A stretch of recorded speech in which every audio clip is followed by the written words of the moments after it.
আমার হুকুম আহকাম মেনে দুনিয়া থেকে চলে আসতে পারবে তার জন্য জান্নাত সৃষ্টি করেছে। আর যে সমস্ত বান্দা আমার অনুগত্য করবে না, নাফরমানি করবে, তাদের জন্য জাহান্নাম সৃষ্টি করেছে। আল্লাহ রাসূল সাল্লাল্লাহু আলাইহি ওয়াসাল্লাম এই বিষয়ে সমস্ত কিছু জানিয়ে দিয়েছেন। আজ মুসলমান জাতি ইলম না থাকার কারণে অনেক কিছুই জানে। আমরা আপনার সকলে জানার দরকার যে এটা কি মাস চলতেছে। সকলে জানে রবিউল আউয়াল মাস চলতেছে। আর এই রবিউল আউয়াল মাসেই নবী করিম সাল্লাল্লাহু আলাইহি ওয়াসাল্লাম রহমত স্বরূপ সমস্ত প্রাণীর জন্য এসেছিলেন। সমস্ত সৃষ্টি জীবের জন্য রহমত স্বরূপ আল্লাহ পাক রব্বুল আলামিন রাসূলকে পাঠিয়েছেন। রাসূল করিম সাল্লাল্লাহু আলাইহি ওয়াসাল্লাম যে বছর দুনিয়াতে ভূমিষ্ঠ হবেন, দুনিয়াতে আসবেন, কিছু ঘটনা আগের থেকে আল্লাহ পাক রব্বুল আলামিন কাফেরদের মধ্যে ভূমিকম্প সৃষ্টি করার জন্য তৈরি করে দিয়েছেন। তার ভিতরে কোরআন থেকে একটি ঘটনা এসেছে যে আসহাবে ফিল অর্থাৎ হাতের বাহিনী, হস্তি বাহিনী। আমরা আপনার এখান থেকে শিক্ষা নেওয়া উচিত যে আল্লাহ পাক রব্বুল আলামিন যেটা সৃষ্টি করেছেন সেটাই যদি আল্লাহ তাআলার সাথে যদি যুদ্ধ করতে চায় তাহলে সে যতই ষড়যন্ত্র করুক না কেন, যতই কৌশল অবলম্বন করুক না কেন, আল্লাহ পাক রব্বুল আলামিন বলেন ওয়া মাকারু ওয়া মাকারাল্লাহ আল্লাহু খায়রুল মাকিরিন, যে আল্লাহর কৌশলই সবচেয়ে বড় কৌশল। আল্লাহ পাক রব্বুল আলামিন যে সমস্ত জিনিস সৃষ্টি করেছেন এই সমস্ত জিনিস যদি মানুষ যদি বেশি বাহাদুরি দেখায়, আল্লাহ পাক রব্বুল আলামিন ইতিপূর্বে তাদেরকে ধ্বংস করে দিয়েছে। সামনে যারা এরকম করতে যাবে তাদেরকেও ধ্বংস করে দেবে। আল্লাহ পাক রব্বুল আলামিন কোরআন থেকে একটি সূরা নাযিল করেছেন ফিল। আমরা সেই সূরাটা সকলের মুখস্থ আছে।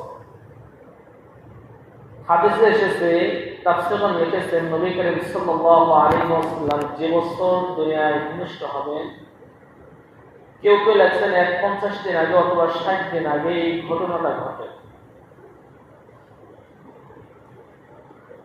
ইয়ামেনের গভর্নর ছিল আবরাহা, তিনি ছিলেন খ্রিস্টান। খ্রিস্টানদের এখনো প্রত্যেকটা দলেরই এমনই চাহিদা থাকে যে সে লোকগুলো যেন আমার দলে চলে আসে।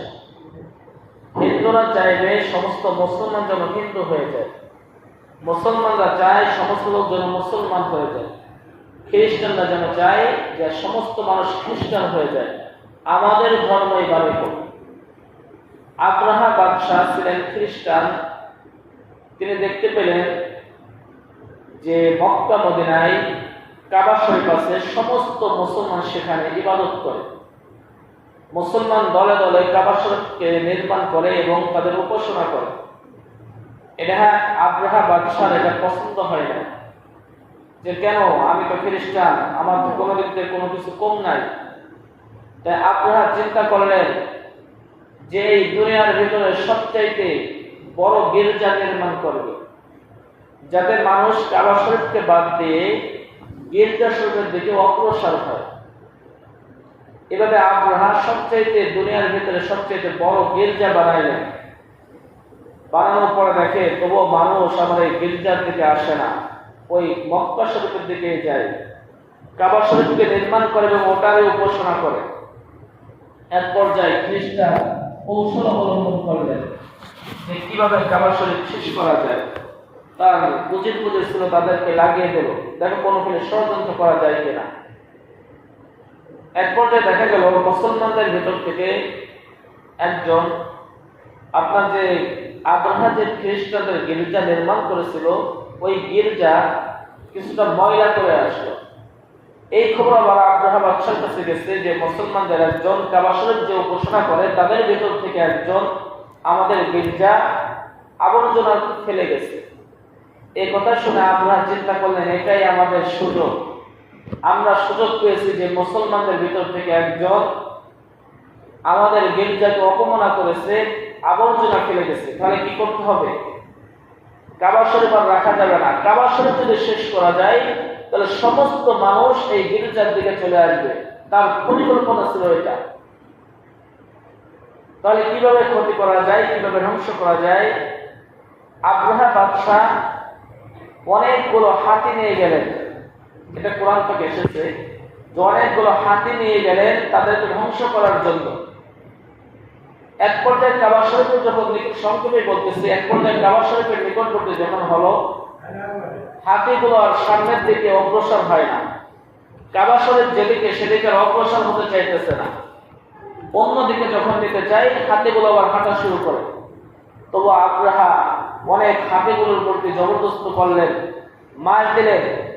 এক পর্যায়ে হাতিগুলো যখন নাকি কাবা শরীফের কাছে আসলো, অনেক বিনিময় হলো মুতালিবের সাথে, নবী করিম সাল্লাল্লাহু আলাইহি ওয়াসাল্লামের দাদা, তার সাথে অনেক কথাবার্তা হলো।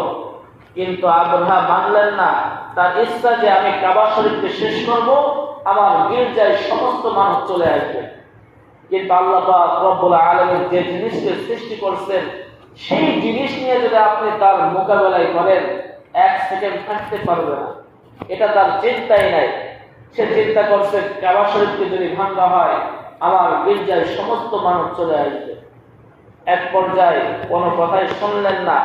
আর এদিকে মুতালিব চিন্তা করলেন, এটা তো আমার ঘর না, এটা স্বয়ং আল্লাহ পাকের ঘর, স্বয়ং আল্লাহ এই ঘরকে রক্ষা করবে। আমাদের কোনো চিন্তাও নাই, আমাদের কোনো ফিকিরও নাই। এটা বলে আব্দুল মুত্তালিব হুজুর পাক সাল্লাল্লাহু আলাইহি ওয়াসাল্লামের দাদা সে ঘর থেকে বের হয়ে গেলেন।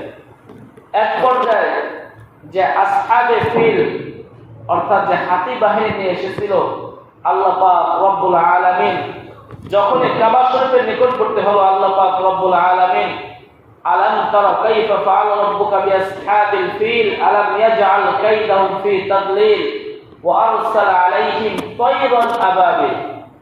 তয়ের নামক এক পাখিগুলো তাদেরকে পাঠিয়ে দিলেন। আবাবিল নামক যে পাখিগুলো তাদেরকে পাঠিয়ে দিলেন, পাখিগুলো ছোট ছিল, তাদের মুখে একটি পাথরের দানা, পায়ে একটি দানা, দুই পায়ে দুটি দানা, এটা উপর থেকে ফেলানো শুরু করলো।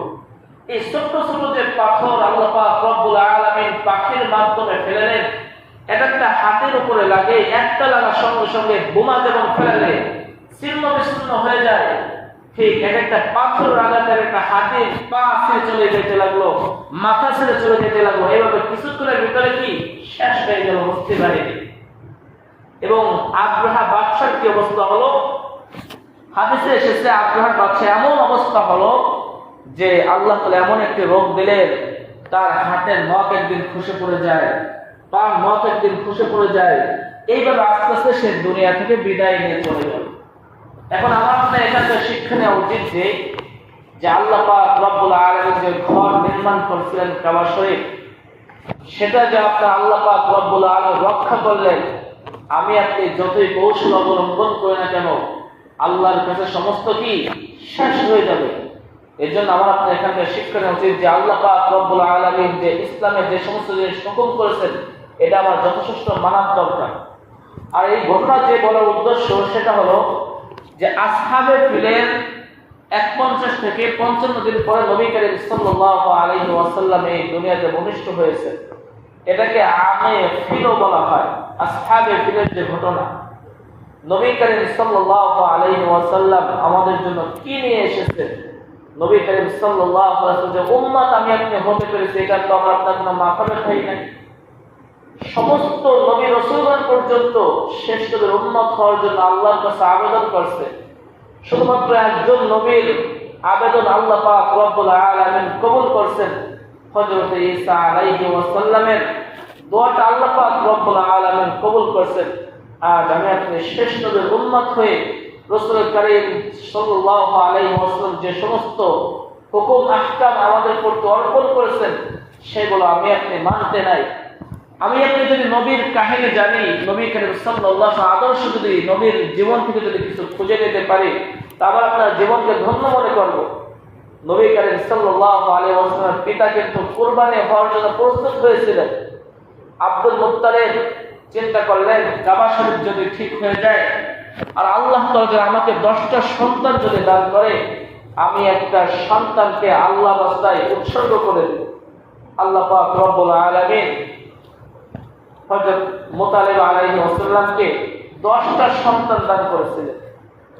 তো সমস্ত সন্তান যখন হয়ে গেল, এবার মুত্তালিব তো কথা রাখবে, আব্দুল্লাহকে উৎসর্গ করার জন্য কাবা শরীফের কাছে নিয়ে গেল। কুরাইশের সমস্ত লোক তার বিরুদ্ধে দাঁড়িয়ে গেল যে মুত্তালিব, তোমার ছেলে আব্দুল্লাহ, এই ছেলের মতো সুদর্শন ছেলে এই দুনিয়াতে আর কেউ নাই, তার যেমন আচরণ যেমন ব্যবহার, একে তুমি হত্যা করতে পারবে না, একে তুমি কুরবানি করতে পারবে না। আব্দুল মুত্তালিব বলে, আমি তো আল্লাহর কাছে অর্ডার করেছিলাম আমার যদি 10টা সন্তান হয় আমি একটা সন্তানকে উৎসর্গ করে দিব। আব্দুল্লাহকে উৎসর্গ করে দেওয়ার নিয়ত করেছি। বলে না, তাহলে কি করা যায়? তাহলে চলো একজন হুজুর আছে তার কাছে যাই, সে কোনো কথা বলে দেয় কিনা। সংক্ষেপে বলতেছে, অনেক বড় ঘটনা। এবং হুজুরের কাছে চলে যায়, যার পর বলে যে হ্যাঁ, একটা নিয়ম আছে, হবে আপনার লটারি হবে আব্দুল্লাহর ভিতরে এবং উটের ভিতরে লটারি হবে। যতক্ষণ পর্যন্ত আব্দুল্লাহর নাম বাদ দিয়ে উটের নাম আসবে না, ততক্ষণ পর্যন্ত লটারি করতে হবে। তাহলে একটা লটারি বানিয়েছে, দুইটা তীরের ভিতরে একটার ভিতরে আব্দুল্লাহ লাগছে, আর একটার ভিতরে 10টি উট লাগছে। তো লটারি ঘোরানো হইতেছে, একজন থেকে উঠাইছে, এইভাবে আপনার প্রায় 10 বার পর্যন্ত উঠানো হয়েছে। প্রথমবার 10টা উঠতেছে, দেখলে কাজ হয় নাই, আব্দুল্লাহ নামে এসেছে। চিন্তা করলেন আব্দুল্লাহকে উৎসর্গ করে দিতে হবে। এরপরে এভাবে 10 বার করার পরে যখন দেখছে 100টা উট যখন লাগছে এবং আব্দুল্লাহ নাম আরেক সাইডে লাগছে, যখন 10 বারে বার দেখে যে 100টা উট যদি উৎসর্গ করে দেওয়া হয় তাহলে আব্দুল্লাহ বেঁচে যাবে। এজন্য হযরত ইসমাঈল আলাইহিস সালামের পরে আমার আপনার নবীর পিতা আব্দুল্লাহকে উৎসর্গ করে দেওয়ার নিয়ত করেছিল। আব্দুল্লাহর সন্তান যে হযরত মুহাম্মদ মুস্তাফা সাল্লাল্লাহু আলাইহি ওয়াসাল্লাম, 100টা উটের পরিবর্তে কি এসেছে? আব্দুল্লাহ বেঁচেছে। এই আব্দুল্লাহ বাঁচার পরে দেখেন আল্লাহ পাক রব্বুল আলামিন ওখান থেকে আমাদের শিক্ষা দেয় যে আল্লাহ পাক রব্বুল আলামিন যেটা বলেছেন সেটা অবশ্যই করতে হবে। যেমন নাকি ইসমাঈল আলাইহিস সালাম কুরবানি হতে গিয়েছিল, আল্লাহ পাক রব্বুল আলামিন স্বয়ং বাঁচিয়েছেন। এটাও ঠিক, আব্দুল্লাহ হযরত মুহাম্মদ সাল্লাল্লাহু আলাইহি ওয়াসাল্লাম পিতা আব্দুল্লাহ কুরবানি হতে গিয়েছিল, স্বয়ং আল্লাহ পাক রব্বুল আলামিন বাঁচিয়েছেন। এই রবিউল আউয়াল মাস চলতেছে, আমার আপনার নবী করিম সাল্লাল্লাহু আলাইহি ওয়াসাল্লাম জন্ম বৃত্তান্ত জানার দরকার। এজন্য একটু আগে আসার চেষ্টা করব, সামনের জন্য ইনশাআল্লাহ এরপর থেকে বলার চেষ্টা করব কিভাবে নবী করিম সাল্লাল্লাহু আলাইহি ওয়াসাল্লাম আসলো, আব্দুল্লাহর সাথে আমেনার বিবাহ হলো, কিভাবে বিবাহ হলো, এটা কিন্তু অনেক ঘটনা রয়েছে। আজ আমি আপনি দুনিয়ার সাম্রাজ্য তাদেরকে জীবনে পড়ে, কিন্তু নবী করিম সাল্লাল্লাহু আলাইহি ওয়াসাল্লাম জীবনে পড়তে মন চায় না।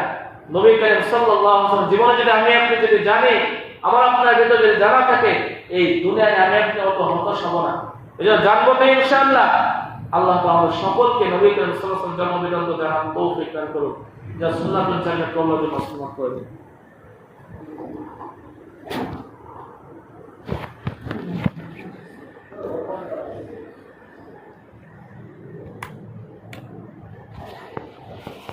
পরে আমার হুকুম আহকাম মেনে দুনিয়া থেকে চলে আসতে পারবে, তার জন্য জান্নাত সৃষ্টি করেছে।